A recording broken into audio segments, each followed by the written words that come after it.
BCom second year, paper first, class वित्तीय प्रबंध, subject वित्तीय प्रबंध। आज का टॉपिक तरलता या अल्पकालीन शोधन क्षमता अनुपात।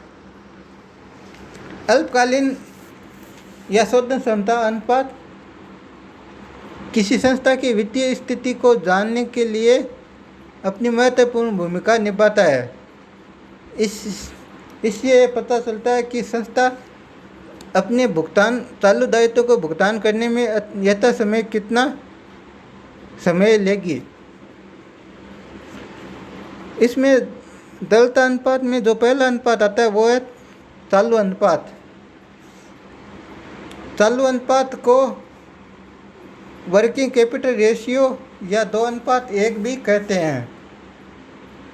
अब चालू अनुपात में चालू संपत्तियों एवं चालू दायित्वों के मध्य संबंध को चालू अनुपात या कार्यशील पूंजी अनुपात या 2:1 भी कहते हैं।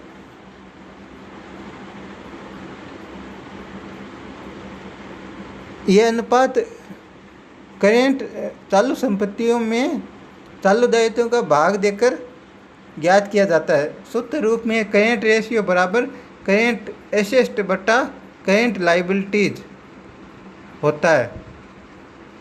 दूसरा तरलता या त्वरित अनुपात, इसे अमलपरक अनुपात भी कहते हैं। इसमें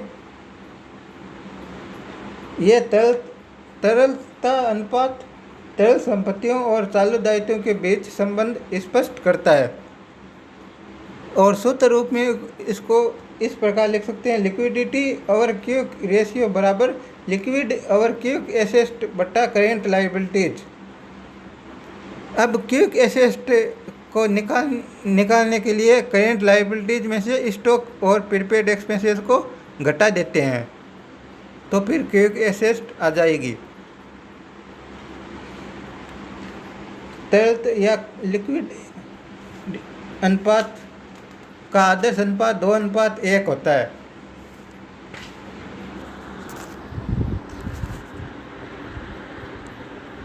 अब तीसरा है पूर्ण तरलता अनुपात, absolute liquidity ratio. Absolute liquidity ratio बराबर एब्सोल्यूट लिक्विड एसेट बटा क्विक लिक्विड लाइबिलिटीज।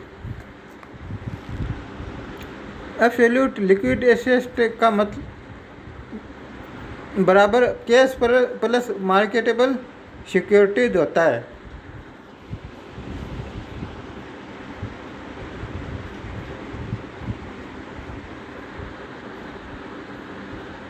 और पूर्ण तरलता अनुपात का आदर्श अनुपात 0.5:1 होता है।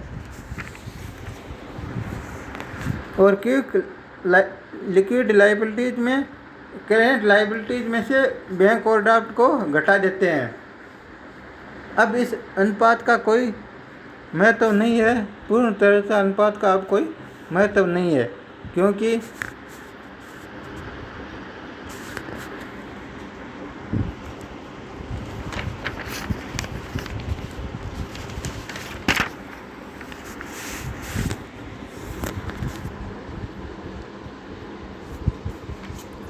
अब जो इन 3 अनुपातों के आधार पर जो अपना प्रश्न बनता है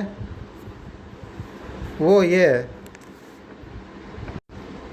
इसमें प्रश्न नवजीवन लिमिटेड का 31 मार्च 2016 को समाप्त होने वाले वर्ष का चिट्ठा इस प्रकार है। इसमें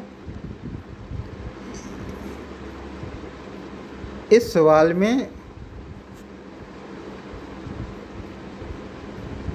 अपने पास लाइबिलिटीज़ करेंट लाइबिलिटीज़ है वो है trade payables 1,60,000, short term borrows bank overdraft है 1,30,000 और फिर है other current liabilities outstanding expenses 10,000 और इसी तरह करेंट एसेट है current investment marketable securities 2 lakh और इन्वेंट्री 3 लाख और ट्रेड रिसीवेबल 1,50,000 और कैश है अपने 50,000। अब इसमें हमें जो ज्ञात करने वो है चालू अनुपात, त्वरित अनुपात, पूर्ण तरलता अनुपात। तो इसमें करेंट रेशियो हो गया, करेंट रेशियो बराबर करेंट एसेट बटा करेंट लायबिलिटीज। अब करेंट एसेट में हम 4 जो संपत्तियां उनको जोड़ देते हैं। कैश 50,000,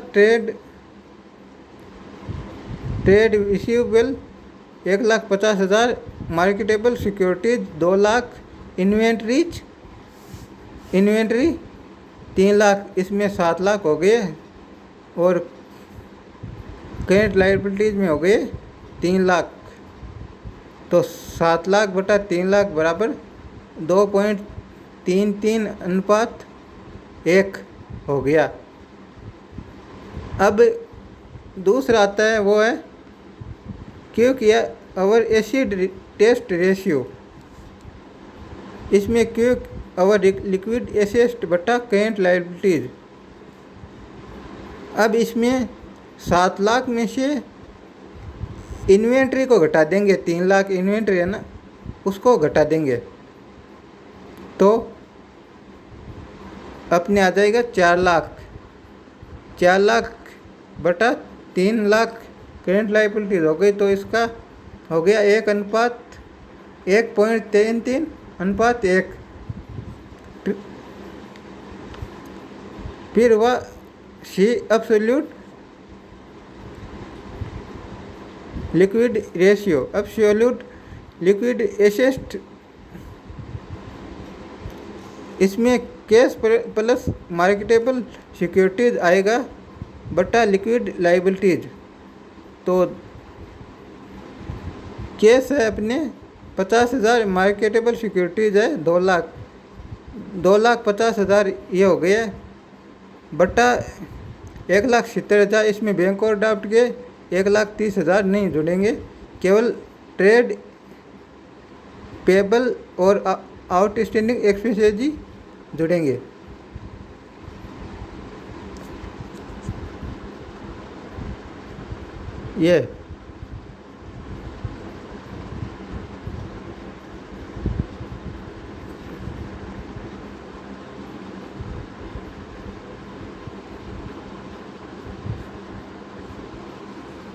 ये 2 ट्रेड पेबल तथा आउटस्टैंडिंग एक्सपेंसेस ही जुड़ेंगे।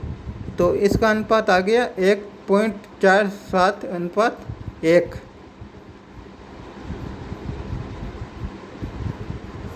अब इसमें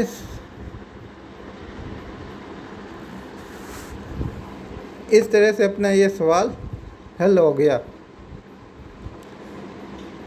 तो इसमें जो सवाल बनते हैं वो है, एक तो चालू अनुपात का आदर्श अनुपात क्या है और चालू अनुपात और तरलता अनुपात में अंतर क्या है बताओ।